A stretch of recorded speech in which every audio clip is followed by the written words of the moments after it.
Okay, folks, thanks for staying up later. And the opening question would be, who is more colorfully dressed, the host or the guest? Well, in this case is Amy Madigan. Hi, Bob. This is some outfit. I just wanted to make sure that I wouldn't kind of blend in with your nice, easygoing, relaxed setup here. And you know, at this hour of the night, people need something to get them to snap to. They might be nodding off, and this would give them kind of a jolt. Right, they're going, wow, where'd she get those trousers? So, and I go with the chair anyway. And where did you get them? Because you don't see slacks like this just anywhere. That's my opinion. I've been walking around New York, and I've gotten quite a few wide-eyed looks, but then you're all kind of very buttoned up here. I got these in Los Angeles. You're a Chicago gal originally. Yeah. What's the difference in terms of how people conduct themselves? Is there a general difference that you can pinpoint between somebody who's hanging around Chicago and someone who's hanging around New York? Chicago is just so cold. And I mean, you know, it's like, how cold is it? It's so cold that that's why there literally are 5 bars within a 100-foot radius. And people have to kind of really be inside. But you're in the Midwest. So I think people in general, how are you? Come on, let me buy you a beer. And did you see the Bears? And people are more open. In New York, I still find that I walk with my head down and my eyes are kind of going left and right, and I'm more intimidated, you know. Yeah, if it's possible for a city with the history and the background of Chicago to be underrated, Chicago has to be the most underrated city. I think so. Still kind of. It's a great town. It's still kind of like a little bit of a secret, which is so strange to me, but they got the greatest jazz music, the greatest theater's been coming out of there, especially in the past 6, 7 years. We have every possible type of sports club that you could be interested in. Just great restaurants.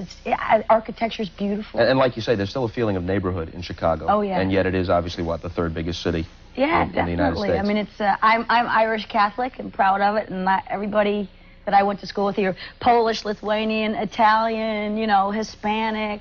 We have the biggest Polish community, I think, next to Krakow. And Lech Wałęsa was just in town, and people were just, I mean, it was a party. Yeah. It was a celebration. So my mom and dad still live there, and my brother and niece and sister-in-law and a lot of my other kin, so. Hi, Chicago. I know my brother will be watching this, so hey, Jim.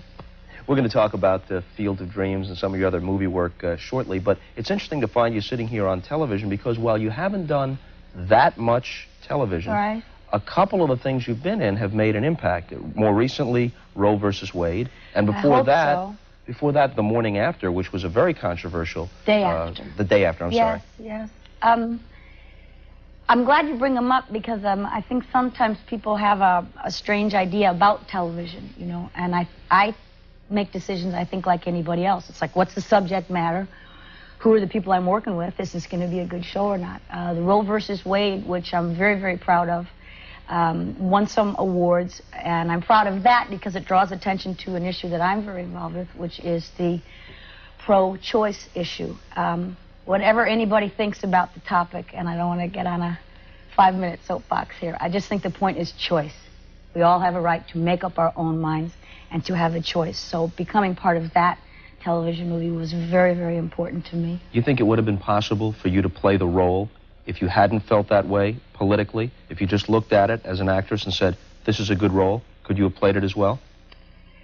This is an issue that I feel so strongly about. I'm 39 years old. You know, you're not supposed to say those things, I guess, if you're a woman. I remember what it was like when abortion was illegal. I remember seeing friends and even casual acquaintances have to go through some of the most degrading and horrific situations imaginable. So this is something that's always been in my life. My grandma and my mom have always been pro-choice. So in this particular issue, I don't think I could become involved in something that said we are anti-choice and that's what our subject matter is going to be. But it is specifically this issue. On something else, yes, I have divorced myself and hopefully could continue to. You know. For those who didn't see it, you play the lawyer, Sarah Weddington, who brings suit against the district attorney in Dallas on behalf of the woman named Roe. Right, a fictitious name, Jane Roe, so she wouldn't actually kind of be accosted, you know, by the publicity, and all her family and friends would find out. Who is a real woman whose name is Norma McCorvey, who's spoken out quite recently. Has become very active in the pro-choice movement. So it's very exciting for her to see her legacy still being carried on, although it's equally frightening that we're in the we're going to be in the 1990s, and we're talking about a woman having a reproductive right. It's rather scary to me. I think it's a legacy from the Reagan court and administration. Well, obviously the court has changed considerably. Yeah, it's more frightening. And the door is open to reinterpretation. The recent Missouri case and whatnot. Well, you know, Justice Scalia came out and he said, this is a political issue, you know, I don't want to touch it. No, I'm sorry. This is Supreme Court law, Mr. Scalia. So they're basically just throwing it back state per state. But I tell you, the battle lines are drawn. It's a case of war. And women have come out with many, many, many men also in this issue. We're not alone in it. Saying the candidates from your smallest assemblyman, you vote for women's rights or you don't get our vote. Pregnancy disrupts a woman's body. It disrupts her education. And it often disrupts her entire family life. And we feel that insofar as there are any rights that are fundamental, pregnancy is a matter of such fundamental and basic concern to the woman involved that she should be allowed to make the choice between continuing and terminating her pregnancy. Mrs. Weddington, I trust you're going to get to what provisions of the Constitution you're relying on? Your Honor, as I'm sure you are aware, the lower court held that a woman's right to decide whether or not to continue her pregnancy rested upon the 9th Amendment, which grants to the people those rights not specifically granted to the government. I think the 14th Amendment is an equally appropriate place under the rights of the people to life, liberty, and the pursuit of happiness. Was there harassment of any kind during the filming of the movie? We kept it very quiet. The filming was not publicized in the least. 20 different drafts were written of the script. Thank you, Allison Cross, who was nominated for an Emmy for sticking with it. Right up to the point where the film was being made, we thought the plug was going to be pulled on us. We probably had to deal with standards and practices from NBC about... Because of sponsor pressure? Was that the reason? Oh, yes, and a number of sponsors pulled out, which to me is really, I think, frightening. I mean, if you don't want to watch the show, turn it off. Kind of infringes on, I think, you know, First Amendment issues. My right to voice something, my right to say something. So it was a very touch-and-go situation. And the story deals with what actually happened. Holly Hunter and I obviously are two actresses portraying someone, so there's some theatricality to it. But it's in fact the story of how this became constitutional law. So a lot of people were up in arms about it because of the subject matter and not even seeing the show. Mm-hmm. And people tuned in and people responded, and a lot of sponsors said, I don't care, I'm sticking with it. And I got to thank NBC finally, because they could have pulled it. Let's roll through some film roles of yours. Okay, good ones or bad ones? In no particular order. Okay. All right? All right. Uncle Buck with John Candy. You're John Candy's girlfriend in Uncle Buck. John Candy, I got to tell you, it's the most fun I ever had working with another actor. He is genuinely fun. Have you ever talked to him? Yeah, he's been on this show, and we've gone to ball games together. He's just a riot, and just such a good guy. We really had a nice time. And I played his lover, girlfriend, you know, and people kind of were like, you and John Candy are playing lovers, you know, finding this, did you find this strange? I didn't. I think people had mentioned that to me because prior to that I was playing Kevin Costner's lover wife. And natural comparisons kind of came up. And Candy's just a very sexy guy, what can I tell you, you know, so. Sort of in a different mold, but... A big dude, yes, a big dude. Large man. Yes. Literally, John, when you hug him, it's kind of like, how are you, buddy? We had a lot of fun doing it, though. And we got to film in Chicago, where I'm from, so it was a lot of fun. You mentioned Costner, so we go to Field of Dreams. Yeah. Were you surprised by how deeply that affected so many people? Yes. We all knew we had a great script and a great story, but it does walk a thin line. It's a fantasy. It's like magic. You better go with it or you're in trouble. It's very sentimental. So we all kind of took the task of, you know, we got to play it straight. We got to make sure that this is believable, that this guy hears voices, that magic happens to the family. But we also kind of knew, because all performers have had our little butts kicked by the press, But we all had our fingers crossed. And did it make a difference that you knew baseball when you were cast in this? Was it essential? Me personally? Yeah, was it essential to have a feel for it, to be able to get into the character? Well, I don't know maybe on the page if it's essential, because I'm kind of, I played the wife, you know, but I really make her fun and interesting and kind of, she's got her opinions and has got a big mouth. And let me tell you, if she said to her husband, "You're not going to build this damn baseball field," he wouldn't have done it. She says, "Yeah, go ahead, follow this dream," you know. But for me, because I'm such a sports fan, in particular, I really love baseball. It just made it, I mean, I bought it. I believed, yeah, there's guys on this field. This is magic. This could possibly happen. Sure, sure. All right, Beulah, do you want to step outside? Fine. Annie.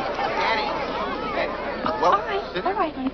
I've got a better idea. Let's put it to a vote, all right? Who's for Eva Braun here? Who wants to burn books? Who wants to spit on the Constitution of the United States of America? Anybody?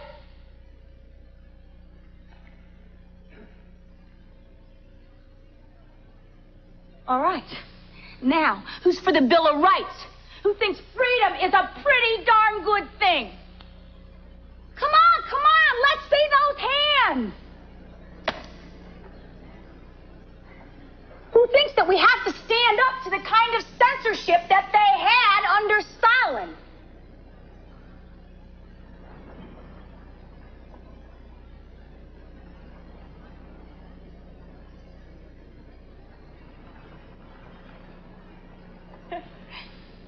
All right, there you go. Stay tuned. Later, we'll return in a moment. How about Streets of Fire? Streets of Fire was one of my first films. It was a big break for me, working with Walter Hill, who I'm a big fan of his films. And what's great about it is that the part I played of this mercenary McCoy was written originally for a Hispanic male who was supposed to be, drank too much tequila and over the hill and really needed this job. And they wanted me to come in and kind of read to be the sister. And I said, no. Let me be this guy. Don't change the weaponry or the physicality or the foul mouth or the drinking. Don't change anything, but just let a woman do it. How boring to have a male sidekick. Think of me as the male sidekick. And I went through this 5-minute thing, and Walter Hill sat there like this. And that was really kind of about it. And I went, okay, bye, see you. I left. They didn't even ask me to read for the part they originally called me in for. And I went home to my husband and said, what the hell? That big old Irish mouth really got me in trouble. And Walter, much to his credit, called and said, your idea's better than mine. Can you really do this for me? And I said, yes. So I got to play kind of my alter ego in a way. All of my stuff that my older brothers taught me, or all of my tomboy side, or all of those fantasy things of running around and shooting a gun. And nobody really, like, had too much blood, or it wasn't like a real serious depiction of violence and things. It was more like a fantasy side of it, you know. So I had a great time. I really did. Hey, Tom, would you get a load of this little honey? She thinks she owns the place. I'm just trying to get myself a drink, pal. Well, maybe you've already had enough, babe. You gotta be kidding me. Do I look like I'm kidding? You know, maybe you ought to pay up as well. You've been driving up a tab here all night. We're not real big on credit. Are you trying to say that I can't pay? Yeah, let's see the color of your money. There, happy? Yeah, but now I don't like your face. You know, everywhere I go, there's always an asshole.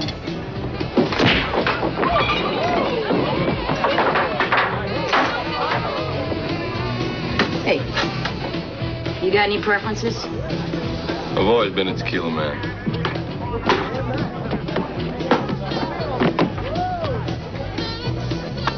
Let's get out of here. Places in the Heart. Probably just the most incredible group experience. My husband and I got married while we were filming the movie, which I think says a lot about that movie. We'd certainly been thinking about it and talking about it, but just kind of being there, encased in this 1930s atmosphere and with such wonderful actors. The director, Robert Benton's the type of guy who has like little fuzzy patches on his coat. I mean, you really want to take him home and just go, could you be Uncle Bob for the rest of my life, you know?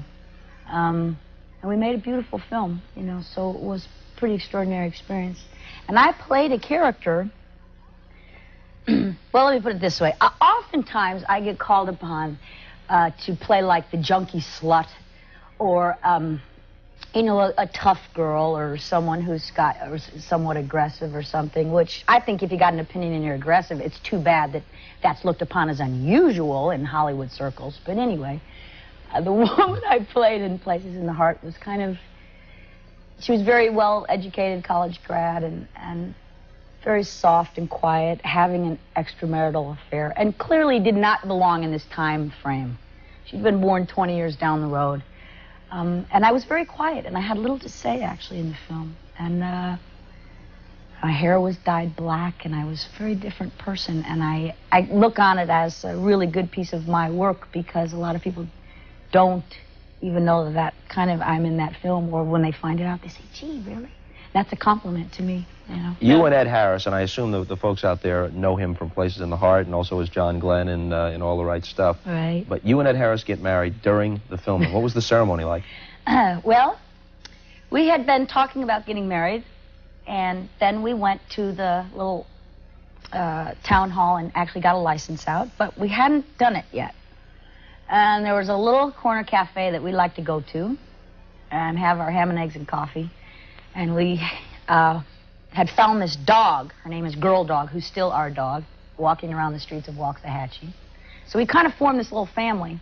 We kind of looked up and we went, well, seems like a good morning to do this, doesn't it, honey? So we drove over to Judge Billy Ray Moon's. Nah. Yes. And he's the Justice of the Peace. And we had our dog Girl with us. And the whole ceremony took about 2 minutes. And we finished. Did the dog produce the ring? Well, no. Everyone always asks, did you take her little paw and imprint it on the license? And we came outside, and we both kind of looked at each other. I remember, excuse me, Ed, but Ed turned a color that still to this day I've never seen. Kind of somewhere between like ash and gray, you know. And he had to sit down, actually, and get the blood back in his head. And I said, oh, perhaps this was not the morning. Perhaps have we done something rash? Yeah. Perhaps this was not a good idea. And he was saying, no, I'll be okay. To which we both just kind of cracked up.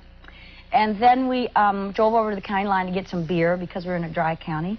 And then we went back to the set. And we were like, what? Like these two idiots. And of course, I kind of went, we got married, you know, really calm and collected. Yeah. Blurted this out, you know, so of course then we had a really good party that night.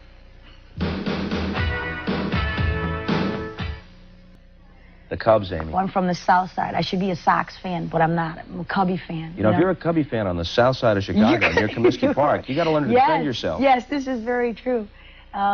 Just going and playing sandlot ball. And that was, you know, before they had, like, used to let the little girls play on the Little League. And my brother's being out front throwing, no, don't throw it sidearm. Come on. Whip it in here. Game 5, Candlestick Park. Right. You're there, be square. We've all had a few beers like this. He walks one guy, right? 1-1, bottom of the 8th. 2 out, bases empty. 3-2 to Candy Maldonado, hitting for Rick Russell. Ball 4, off speed, and it appeared as if he held on to the ball much too long. I'm going, take him out, because I can feel it. I know it's going to happen. I know he's nervous. I know his arm's not happening.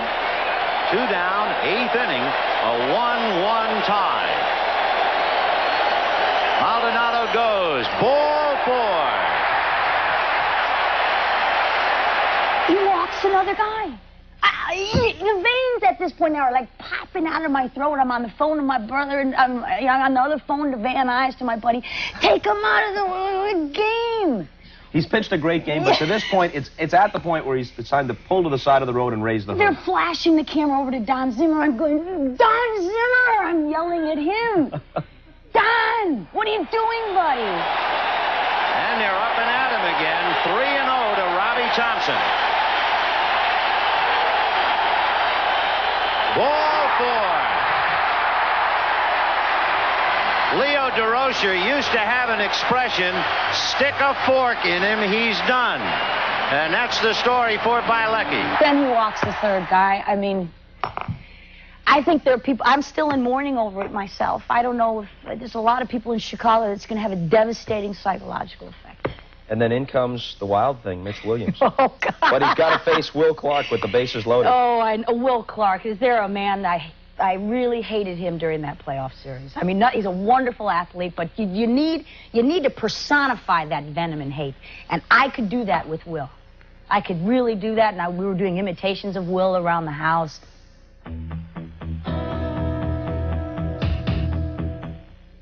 Time to say goodnight to all of you and to Amy Madigan. Any of the nuns back in Catholic school in Chicago ever catch up with you? They're shuddering right now. I can feel it. Half of them, I think, left, and the other half are just going, oh, I remember her. But not too many of them are up at this hour, though. So you can slip this one in and not get smacked with a ruler for it, at least. Oh, you went to the same school, right. You promised to come back before the Cubs are in the playoffs again? Oh, it was brutal, wasn't it? Yeah, I'd love to come back. Okay, good to see you. Thanks. And see you all later.